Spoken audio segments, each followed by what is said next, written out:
বানাচ্ছ তুমি?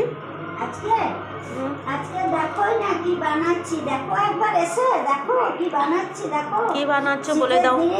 একটু এগুলো খেতে ইচ্ছা করে, যা ঠান্ডা পড়েছে। অনেক স্পেশাল আইটেম করছো। হ্যাঁ, এখন মটরশুঁটি আছে, ফুলকপি আছে, ধনে পাতা আছে, খিচুড়ি খাবো আজকে, খিচুড়ি খেতে ইচ্ছা করছে। আর ডিমের কি হবে? ডিমের কারি হবে, ডিমের কারি, খিচুড়ি, সবজি দিয়ে খিচুড়ি, আর এই তার সঙ্গে আলু সেদ্ধ, তার সঙ্গে থাকবে আচার, তার সঙ্গে থাকবে পাঁপড়। আজকে এসব দিয়ে খিচুড়ি করবে তো? খিচুড়ি করবো, হ্যাঁ। এখন নতুন সবজি তো, এগুলো এখন এই কদিন খেতে ভালো লাগবে, গরম পড়ে গেলে আর খিচুড়ি খেতে ইচ্ছা করবে না। এই যে সব সবজি দিয়ে খিচুড়ি বানাবো, এই দেখো সব সবজি দিয়ে খিচুড়ি বানাবো।